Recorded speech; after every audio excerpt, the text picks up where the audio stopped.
नमस्कार मंडळी, चित्रपट व्याख्याती या चॅनलवर तुमचं स्वागत आहे. आज आपण एक्सप्लेन करणार आहोत दिल मद्रासी हा चित्रपट. चला तर मंडळी, जास्त वेळ न दवडता व्हिडिओला सुरुवात करूया.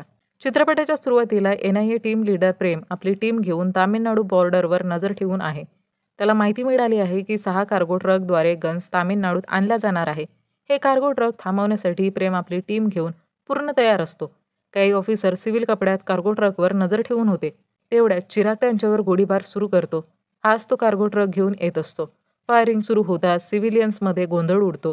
ट्रक थांबवण्यासाठी NIA टीम ही गोळीबार सुरू करते. अचानक विराटची एंट्री होते. विराट ऑफिसर्सना मारायला लागतो. आता प्रेमला समजलं होतं की त्यांच्या टीमला विराटला थांबवणं शक्य नाही, कारण विराट खूपच पॉवरफुल आहे. 4 राज्यांची पोलीस त्याला शोधत आहे. आता विराट आणि चिराग सिक्युरिटी फोडून ट्रक घेऊन तामिळनाडू शिरतात. त्यांच्या मागे प्रेम एकटाच गाडीने लागतो. त्याने एका ट्रकचा टायर गोळीबार करून फोडला. पण चिराग प्रेमचा ॲक्सिडेंट घडवतो आणि उरलेले 5 ट्रक घेऊन निघून जातो. आता गन्स तामिळनाडूत पोहोचतात. यानंतर रघु दाखवला जातो. रघुची गर्लफ्रेंड त्याला सोडून गेलेली असते. रघुला ते काही झेपत नाही आणि तिच्याशिवाय तो जगू शकत नाही. त्यामुळे तो ब्रिजवरून उडी मारून स्वतःला संपवायला आलेला असतो. खाली लोकांची गर्दी जमलेली असते आणि सगळेजण फक्त व्ह्यूज मिळवण्यासाठी रघुचा व्हिडिओ बनवत असतात. कोणीही त्याला थांबवण्याचा किंवा वाचवण्याचा प्रयत्न करत नव्हते. मग रघु जेव्हा उडी मारतो तेव्हा त्याचं बॅड लक असतं. म्हणजे त्याचे कपडे कशात तरी अडकतात आणि त्याचा मृत्यू होत नाही. फक्त पाय मोडतो आणि थोडीफार जखम होते. तेवढ्यात तिथून काही ॲम्ब्युलन्स जात असतात. त्यात रघुला पण बसवलं जातं. याच हॉस्पिटलमध्ये प्रेम आणि त्याचे बाकी ऑफिसरही ॲडमिट असतात. रघु मदत नको म्हणत होता आणि प्रेम मदत मागत होता. तेव्हापासून रघु प्रेमला आपली लव्ह स्टोरी आणि सुसाईड मिशन सांगून इरिटेट करू लागतो. इलाज झाल्यानंतर प्रेमला आपल्या इन्फॉर्मरकडून त्या ट्रकची लोकेशन मिळते. प्रेमचा एक ऑफिसर विराट आणि चिरागच्या टीममध्ये असतो. लोकेशन एक गॅस सिलेंडर फॅक्टरीची असते, जी एका मिनिस्टरची असते. पण तिथे रेड करण्यासाठी परवानगी मिळायला आठवडा लागणार असतो. हे लोक परवानगीशिवाय तिकडे जाऊ शकणार नव्हते. प्रेम ही सगळी माहिती आपल्या टीमसोबत शेअर करतो. मग हॉस्पिटलच्या छतावर रघु पुन्हा सुसाईड करायला येतो. तर रघु त्याला स्वतःला तिकडून ढकलून द्यायची रिक्वेस्ट करून परत त्रास द्यायला लागतो. तेवढ्यात प्रेमकडे एक दुसरा ऑफिसर येतो. हा ऑफिसर त्या फॅक्टरीत अंडरकव्हर म्हणून काम करत असतो. त्याला फॅक्टरीबद्दल पूर्ण माहिती असते. ते कार्गो ट्रक तिथे आल्यापासून सिक्युरिटी आणखीनच टाईट झाली असते. परवानगीशिवाय कोणीही आत येऊ शकत नाही. तिथून ते वेपन्स बाहेर काढणं खूप कठीण आहे. त्यामुळे त्यांचा तिथेच ब्लास्ट करावा लागेल. पण त्याने पूर्ण फॅक्टरी उडून जाईल. हे एक सुसाईड मिशन असते. तरीसुद्धा प्रेमचा ऑफिसर या मिशनसाठी रेडी होतो. पण तेवढ्यात प्रेमच्या सिनियरचा कॉल येतो. तामिळनाडू बॉर्डरवर 14 ऑफिसर आणि काही सिव्हिलियन्स मारले गेले होते. त्यामुळे आता ते आणखी एका मृत्यूसाठी तयार नव्हते. त्यामुळे प्रेमला या मिशनसाठी परवानगी मिळत नाही. तेवढ्यात रघु छतावरून उडी मारतो. पण यावेळी सुद्धा त्याचा बॅड लक. काही लोक त्याला वाचवतात. रघुचा मरायचा निर्णय ठाम असतो. तेव्हा प्रेम विचार करतो की या मिशनसाठी रघुलाच वापरायचं आणि त्याला 2 दिवस थांबायला सांगतो. 2 दिवसांनी प्रेम स्वतः रघुची इच्छा पूर्ण करेल असं म्हणतो. रघु त्यासाठी तयार होतो. पण आधी त्याच्याबद्दल सगळी माहिती काढायला सांगतो. रघुच्या पॉकेटमध्ये डॉक्टरांना एक नंबर मिळतो आणि याशिवाय बाकी काही माहिती मिळत नाही. त्या नंबरवर कॉल केल्यावर कळतं की रघु एक मेंटल पेशंट आहे. तो अनेक दिवसांपासून आपली औषधं घ्यायला आलेलाच नाही. मग मूव्ही 6 महिन्यांपूर्वीच्या काळात जाते. इथे मालती काही गुंडांपासून एका अंकलला वाचवण्याचा प्रयत्न करत असते. बाकी लोक मात्र फक्त तमाशा बघत उभे असतात. त्या गुंडांनी अंकलचे पैसे हिसकावण्यासाठी त्याला चाकूही मारलेला असतो. तेव्हाच रघु आपल्या वडिलांना मदत करायला तिथे पोहोचतो. तो गुंडांना मारून हकलतो आणि त्या अंकलला हॉस्पिटलमध्ये घेऊन जातो. दुसऱ्या दिवशी रघु स्वतःच्या उपचारासाठी हॉस्पिटलला येतो. मालती इथेच इंटर्नशिप करत असते. कोइन्सिडेंटली डॉक्टर मालतीलाच रघुची ट्रीटमेंट करण्यास सांगतात. त्यासाठी तिला मार्क्स मिळणार होते. म्हणून मालती रघुची केअर करायला लागते आणि कालच्या त्याच्या धाडसी कामामुळे ती आधीच त्याच्यावर इम्प्रेस असते. रघुलाही मालतीसोबत वेळ घालवायला आवडायला लागतं. दोघेही हळूहळू खूप क्लोज होतात. एकदा हॉस्पिटलमध्ये बस अपघातामुळे बऱ्याच जखमी लोकांना आणलं जातं. तेव्हा रघु मालतीला भेटायला आलेला असतो. पण पेशंटचं ब्लड पाहताच त्याला त्याचे स्वतःचे आई-वडील, आजी-आजोबा दिसायला लागतात. रघु धावत धावत त्यांना बेडवर पोहोचवून मदत करतो. तो खूप थकून जातो. पण जसंच त्याला कुणाचं रक्त दिसतं, तसंच त्याला ते आपलं कुटुंब वाटतं आणि तो त्यांची मदत करायला लागतो. हे सगळं पाहून मालती शॉक होते. कारण रघु त्या लोकांना ओळखतही नव्हता. मग मालती त्या अंकलकडे जाते, ज्यांना रघुने गुंडांपासून वाचवलं होतं. पण तेही रघुचे वडील नसतात. ते तर रघुला ओळखत देखील नसतात. रघु जेव्हापासून मालतीला भेटला, तेव्हा त्याने तिला एका डॉक्टरकडे नेलं होतं. त्यामुळे मालती आता त्याच डॉक्टरकडे रघुबद्दल विचारायला जाते. तेव्हा तिथे कळतं की रघु लहान असतानाच त्याच्या संपूर्ण फॅमिलीचा मृत्यू आगीत होरपळून झाला होता. रघु काहीच करू शकला नाही. फक्त त्यांच्या किंकाळ्या ऐकत राहिला आणि तेव्हापासूनच त्याची मेंटल कंडिशन थोडी बिघडली. त्याला ब्लड दिसताच डिल्युजन सुरू होतं आणि त्याला आपली फॅमिली दिसायला लागते. त्या परिस्थितीत तो लोकांना मदत करण्यासाठी खूप अग्रेसिव्ह होतो. इतका की त्याने 9वीत असताना 20 मुलांना एकट्याने मारहाण केली होती. मागील 16 वर्षापासून रघुचा इथे उपचार सुरू आहे. 2 वर्षांपूर्वीपासून त्यांनी लोकांमध्ये मिसळणं सुरू केलं. रक्त दिसल्यावर तो अजूनही मदत करतो. पण आता त्याचा अग्रेसिव्ह स्वभाव थोडासा कमी झाला आहे. हे सगळं ऐकल्यावर मालती रघुला लाईक करू लागते. रघु जिथे काम करत असतो तिथे सगळे लोक इमारतीतून बाहेर येतात आणि आपापल्या फॅमिलीला कॉल करून सांगतात की ते ठीक आहे. पण रघुच्या आयुष्यात त्याची फिकीर करणारा कोणीच नसतो. त्यामुळे तो खूप सॅड होतो. तेवढ्यात मालती तिथे धावत येते. ती रघुसाठी खूपच घाबरलेली असते. आता रघुला मालतीच्या प्रेमाची जाणीव होते. मालती काही बोलेल त्याआधीच रघु तिला आपल्या मेंटल कंडिशनबद्दल सांगतो. पण हे सगळं मालतीला आधीपासूनच माहिती असतं. तरीही मालती त्याच्यावर प्रेम करत होती. नंतर मालतीची पूर्ण फॅमिली रघुला स्वीकारते. दोघंही आनंदात राहायला लागतात. मालती रघुला सांगते की तिच्या वडिलांना आणि भावाला एका मुलाने मारलं होतं. तेव्हा पब्लिकमधून कोणीच मदतीला आलं नव्हतं. जर कोणी मदत केली असती तर ते आज जिवंत असते. मालतीला रघुचं सगळ्यांना मदत करणं खूप आवडतं आणि याच कारणामुळं ती त्याच्यावर प्रेम करते. मालतीने रघुच्या फॅमिलीसाठी पूजा देखील केली होती. म्हणजेच आता रघुला त्याच्या आयुष्यात शेवटी खरं प्रेम मिळायला सुरुवात झाली होती. त्याला आपलं मानणारं कोणीतरी मिळालं होतं. मग एक दिवस सोशल मीडियावर एक ॲसिड विक्टिम मुलीचा व्हिडिओ आला. पण सगळे लोक त्या मुलीची मदत करण्याऐवजी तिचा व्हिडिओ बनवत होते आणि तिला तडफडताना बघत होते. त्या गर्दीत रघुही होता. पण आज त्याने मदत केली नाही. हे पाहून मालती रघुच्या डॉक्टरकडे विचारायला जाते की तो आता नॉर्मल बिहेव का करत नाही. कारण त्याला तर मदत करायला हवी होती. डॉक्टर सांगतात की त्या गर्दीत 300 लोक नॉर्मल उभे होते. तमाशा बघत होते. आजच्या काळात जर कोणी पुढे येऊन मदत करत असेल तर लोक त्यांना ॲबनॉर्मल समजतात. रघु आता रिकव्हर झाला आहे. त्याच्या आयुष्यात फॅमिलीची कमतरता मालतीने पूर्ण केली आहे.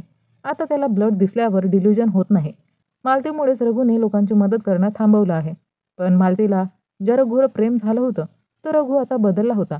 त्यामुळे त्या रघुला जिवंत ठेवण्यासाठी ती त्याला सोडून जाते आणि तेव्हापासूनच रघु मरायची इच्छा बाळगतो. आता प्रेझेंटमध्ये प्रेमचा मुलगा त्यांना वरून मदत घ्यायला सांगतो. एका मेंटलला या मिशनमध्ये सामील करणं म्हणजे ते रिस्कीच ठरणार होतं. पण ती फॅक्टरी मिनिस्टरची आहे. यामागे एका मोठ्या सिंडिकेटचा हात आहे. त्यामुळे हे लोक कुणावरही ट्रस्ट करू शकत नाही. त्यांना सगळं अनऑफिशियली करावं लागणार होतं. दरम्यान चिराग आणि विराटला गन्स फ्रायडेपर्यंत डिलिव्हर करण्याचा ऑर्डर मिळतो. या गोष्टीची माहिती प्रेमच्या ऑफिसरने त्याला कॉल करून दिली. मग प्रेम पूर्ण प्लॅन डिस्कस करतो की रघु कसा फॅक्टरीमध्ये जाईल आणि तिथे कसा ब्लास्ट करेल. सगळं तयार होतं. पण मग विराटला समजलं की NIAचा एक ऑफिसर त्यांच्या टीममध्ये आहे. विराट इथे असलेल्या सगळ्या मुलांना मारणार होता. कारण मुलं तर पुन्हा मिळतील. पण मग विराट आपल्या NIA डिपार्टमेंटमधल्या माणसाला फोन करतो. NIA डिपार्टमेंटमध्येही विराटचा माणूस होता. त्याने विराटला सांगितलं की फॅक्टरीत एक नव्हे तर 2 NIA ऑफिसर आहे. आता विराट सगळ्यांना मारणार असतोच. तर तेव्हाच त्यापैकी एक ऑफिसर स्वतःची ओळख सांगतो आणि एका अनोळखी मुलाला आपला साथी म्हणून सांगतो. जेणेकरून विराट फक्त त्या दोघांनाच मारेल आणि खरा जो दुसरा NIAचा ऑफिसर आहे तो जिवंत राहू शकेल. नाहीतर इथे सगळ्यांनाच मारलं गेलं असतं. विराटने लगेचच 2 जणांना ठार मारलं आणि तो रिलॅक्स झाला. आता तो गन्स दुसऱ्या दिवशीच डिलिव्हर करणार होता. जो ऑफिसर जिवंत वाचला होता त्याने प्रेमला कॉल करून सगळी माहिती दिली आणि त्यांच्या टीममधल्या गद्दाराबद्दलही सांगितलं. प्रेमने मग सगळ्या ऑफिसरचे फोन कलेक्ट केले जेणेकरून कोणी बाहेर कॉन्टॅक्ट करू शकणार नाही. नंतर रघुला खोट्या आयडीसह त्या फॅक्टरीत पाठवण्यात आलं. रघुची कुर्बानी कोणालाच माहिती नसेल. पण प्रेमने हे फक्त मालतीला सांगायला सांगितलं. कारण मालती त्याच्या या बदललेल्या स्वभावामुळे त्याला सोडून गेली होती. पण आता तो मदत करण्यासाठी आपला प्राण द्यायलाही तयार होता. इकडे चिराग पार्टी करायला गेला आणि विराट फॅक्टरीतच दारू पिऊ लागला. रात्री रघु बाकी वर्करसोबत बाहेर गेला नाही. तो फॅक्टरीतच लपला कारण त्याला इथे आग लावायची होती. विराटच्या सिक्युरिटी टीमने त्याला सांगितलं की अजून एक वर्कर फॅक्टरीत लपलेला आहे. मग विराटने आपल्या लोकांना त्याला शोधायला लावलं आणि गन्स असलेले ट्रक्स दुसऱ्या ठिकाणी पाठवले. या सगळ्या गोंधळात रघु लायटर पेटवायचा प्रयत्न करत होता. पण तो पेटत नव्हता. गुंडे त्याला मारायला आले तेव्हा रघु त्यांना बाहेर निघून जा असं सांगू लागला जेणेकरून त्यांचे प्राण वाचतील. नंतर रघु आणि विराट यांची जोरदार फाईट झाली. विराट खूपच नशेत होता आणि रघु तर फक्त आग लावायला आला होता. कोणालाही जाळायला किंवा मारायला नाही. या फाईटमध्ये विराटच्या पंचने एक गॅस पाईप फुटतो आणि त्याच्या इफेक्टमुळे विराट बेशुद्ध पडतो. इकडे मालती NIA ऑफिसमध्ये रघुला भेटायला आली होती.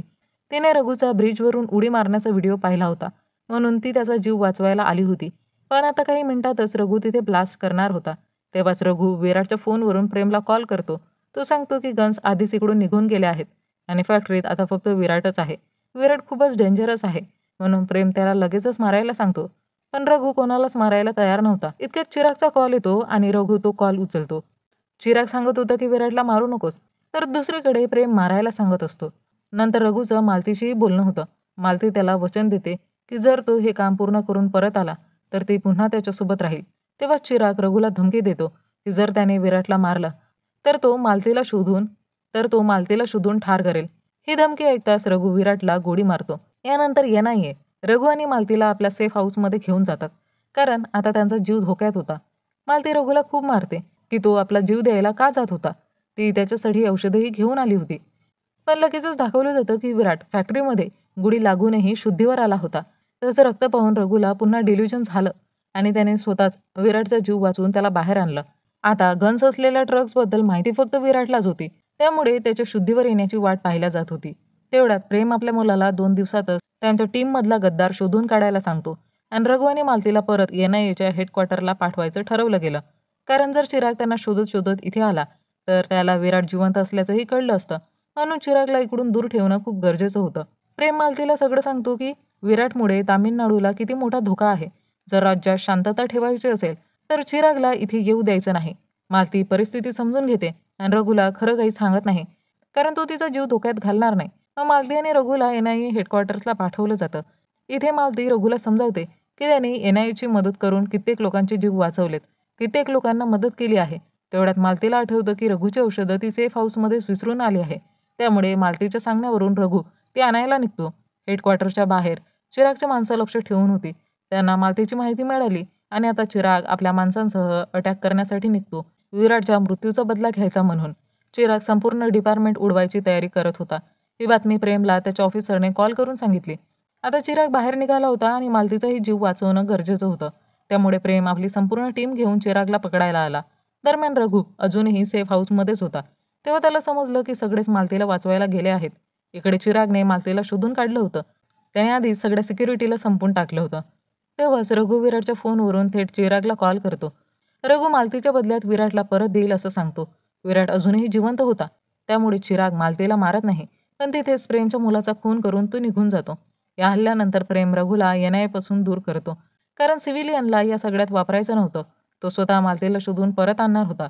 इकडे सेफ हाऊसमध्ये विराटचा इन्फॉर्मर दररोज त्याला तपासायला येत होता की तो शुद्धीवर आला आहे की नाही. आज विराटने शुद्धीवर आल्याचा इशारा दिला. तेव्हा रघु प्रेमला सांगतो की जर आपण विराटला चिरागकडे परत दिलं तर मालतीला वाचू शकतो, पण विराट बाहेर गेला तर खूप लोकांच्या जीवालाही धोका होईल. प्रेम रघुला यापासून दूरच राहायला सांगतो.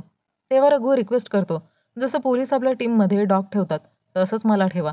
मी कुठल्या तरी प्रकारे मदत करीनच, पगाराशिवाय. डॉगचं उदाहरण ऐकून बाकी टीम मेंबर्स रघुची टिंगलटवाडी करू लागतात, कारण रघुला काही ट्रेनिंग नव्हतं आणि तो मेंटल आहे, तर तो काय मदत करणार. तेव्हा रघु सांगतो की त्याला चिरागच्या इन्फॉर्मरबद्दल माहिती आहे. तो मुद्दाम कोणाचं तरी नाव घेऊन बाकी ऑफिसरची रिॲक्शन पाहतो आणि त्या ट्रिकने घाबरलेल्या गद्दाराला ओळखतो. मग प्रेमला त्याच्या ऑफिसरचा कॉल येतो. तो सांगतो की पुढच्या 4 तासात चिरागला ट्रकबद्दल माहिती मिळणार आहे, पण ही माहिती फक्त विराटलाच माहिती होती. ऑफिसर अजून काही सांगण्याआधीच फोन कट होतो. नक्कीच विराटने शुद्धीवर आल्यावर आपल्या इन्फॉर्मर मार्फत चिरागला ट्रकची माहिती दिली असावी. आता रघुला विराटच्या इन्फॉर्मरचं नाव समजलं होतं. तो त्याला थेट चिरागच्या लोकेशनवर घेऊन गेला, जेणेकरून मालतीला वाचवता येईल. मग रघुच्या मागे एनआयएची संपूर्ण टीम त्या लोकेशनवर पोहोचली आणि फाईट सुरू झाली. या फाईटमध्ये चिरागने मालतीला मारण्याचा ऑर्डर दिला, पण प्रेमचा इन्फॉर्मर मालतीचा जीव वाचवण्यासाठी गुंडांना खोटं सांगून तिला दुसऱ्या लोकेशनला घेऊन गेला. तरीही चिराग पुन्हा मालतीला मारण्याची धमकी देतो आणि तिथेच रघु चिरागलाही ठार मारतो. इकडे विराट पूर्णपणे बरा झाला होता. त्याने एनआयएच्या सेफ हाऊसमध्ये सगळ्यांना मारून टाकलं आणि तिकडून पळून गेला. या हल्ल्यात पुन्हा सगळे ऑफिसर मारले गेले. त्यामुळे प्रेमला या केसवरून हटवण्यात आलं आणि रघुला अटक करण्याचे आदेश दिले गेले. मालतींना सापडल्यामुळे रघु अगदी वेड्यासारखा वागू लागला. अटक करण्यासाठी आलेल्या 4 पोलिसांनाही त्याने मारहाण केली, पण प्रेमच्या बोलण्यामुळे तो शांतपणे एका खोलीत जाऊन बसला. दरम्यान विराटला चिरागच्या मृत्यूची बातमी कळली. प्रेमचा दुसरा इन्फॉर्मर कोण आहे हेही त्याला कळलं आणि मग त्याने त्याला मारून टाकलं. नंतर चिरागच्या मृत्यूचा बदला घेण्यासाठी त्याने सिंडिकेटला आदेश दिला की रघुचे शिर त्याला पाहिजे. सिंडिकेटचा एक मेंबर म्हणाला की ही केस आता त्याच्याकडेच आहे आणि तो रघुचे डोकं आणून देईल. मग त्याने आपल्या लोकांना रघुला अटक करण्याच्या बहाण्याने त्याला मारायला पाठवलं. पण रघुला औषध घेऊन महिनाभरापेक्षा जास्त वेळ झाला होता आणि त्यातच मालती अजूनही भेटली नव्हती. त्यामुळे रघु पुन्हा हिंस्र आणि आक्रमक झाला. त्याने आलेल्या सर्व लोकांना मारून टाकलं आणि त्यांना पाठवणाऱ्या त्या सिंडिकेट मेंबरकडे गेला. त्याचं डोकं छाटून तो थेट विराट जिथे आहे त्या ठिकाणी पोहोचला. आता इथे विराट आणि रघु यांच्यात जबरदस्त फायटिंग सीन बघायला मिळतात. या फाईटमध्ये रघु गन असलेले कंटेनर समुद्रात फेकून देतो आणि अखेर विराटलाही ठार मारून मालतीचा जीव वाचवतो आणि इथेच चित्रपटाची हॅपी एंडिंग होते. आता रघु कोणालाही अडचणीत पाहिलं तर नक्कीच मदत करतो. तर मंडळी, हे होतं दिल मद्रासी या चित्रपटाचं संपूर्ण एक्सप्लेनेशन. तुम्हाला हा व्हिडिओ आणि माझं एक्सप्लेनेशन आवडलं असेल तर व्हिडिओला लाईक करा आणि चॅनलला सबस्क्राईब करायला विसरू नका. चला तर मंडळी, भेटूया लवकरच एका नवीन व्हिडिओमध्ये. तोपर्यंत टाटा, बाय बाय.